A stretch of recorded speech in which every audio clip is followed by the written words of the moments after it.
There's no feeling more intense than starting over. If you deleted your homework the day before it was due, as I have, or if you left your wallet at home and you have to go back after spending an hour in the commute. If you won some money at the casino and then put all your winnings on red but it came up black. If you got your best shirt dry cleaned before a wedding and then immediately dropped food on it. If you won an argument with a friend and then later discovered that they just returned to their original view. Starting over is harder than starting up. If you're not ready for that, like if you've already had a bad day, then what you're about to go through might be too much. Feel free to go away and come back. I'll be here. Alright, thanks for coming with me on this trip. I'll understand if you have to take a break at any point. Just find a safe place to stop and quit the game. And don't worry, I'll save your progress, always. Even your mistakes. This game is a homage to a free game that came out in 2002, titled Sexy Hiking. The author of that game was Jazuo, a mysterious Czech designer who was known at the time as the father of B games. And B games are rough assemblages of found objects. Designers slap them together very quickly and freely, and they're often too rough and unfriendly to gain much of a following. They're built more for the joy of building them than as polished products. In a certain way, Sexy Hiking is the perfect embodiment of a B game. It's built almost entirely out of found and recycled parts, and it's one of the most unusual and unfriendly games of its time. In it, your task is simply to drag yourself up a mountain with a hammer. And that act of climbing, in the digital world or in real life, has certain essential properties that give the game its flavor. No amount of forward progress is guaranteed. Some clips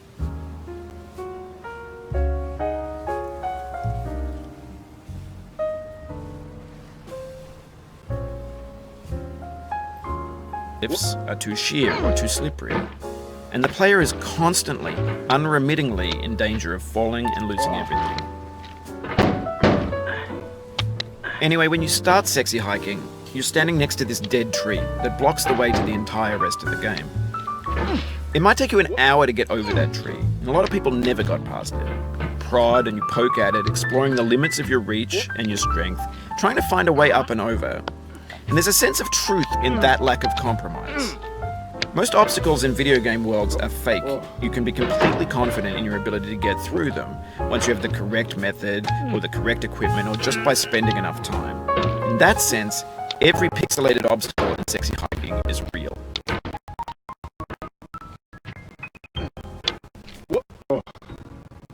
Oh, a lot of progress. That's a deep frustration, a real punch in the gut.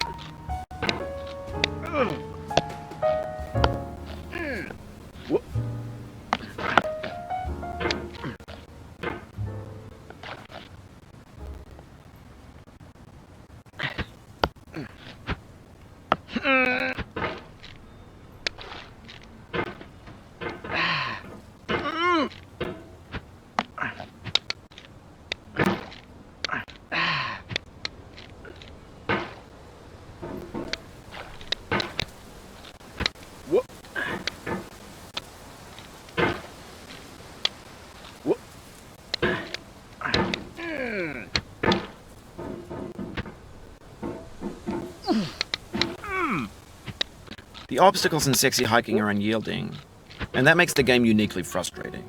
But I'm not sure Jazuo intended to make a frustrating game. The frustration is just essential to the act of climbing, and it's authentic to the process of building a game about climbing. A funny thing happened to me as I was building this mountain. I'd have an idea for a new obstacle, and I'd build it, test it, and it would usually turn out to be unreasonably hard. But I couldn't bring myself to make it easier. It already felt like my inability to get past a new obstacle was my fault as a player rather than as a builder. Imaginary mountains build themselves from our efforts to climb them, and it's our repeated attempts to reach the summit that turns those mountains into something real. When you're building a video game world, you're building with ideas, and that can be like working with quickset cement. You mold your ideas into a certain shape that can be played with, and in the process of playing with them, they begin to harden and set until they're immutable, like rock. And at that point, you can't change the world, not without breaking it into pieces and starting fresh with new ideas.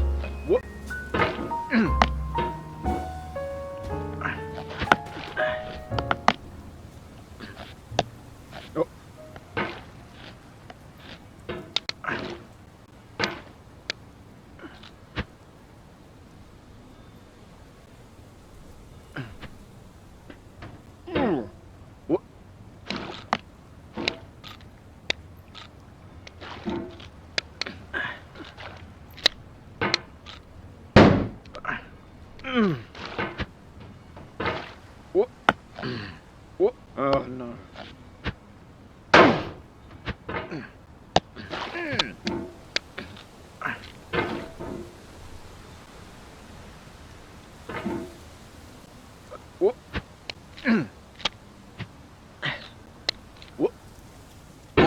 Sorry about that.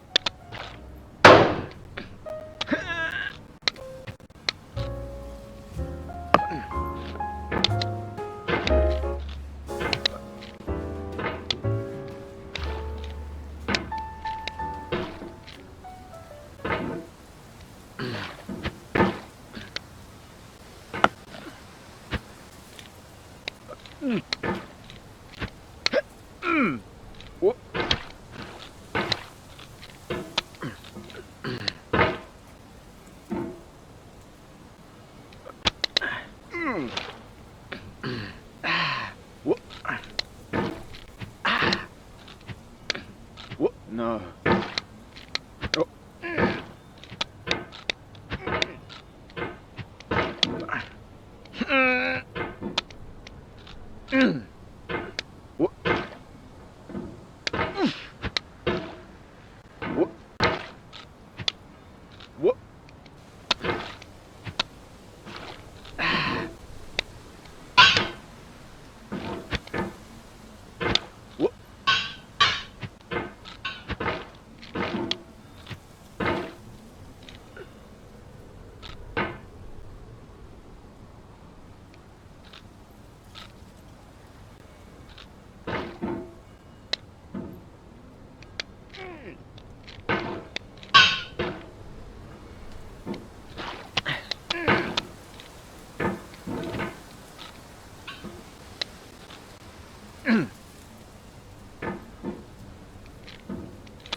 Whoop.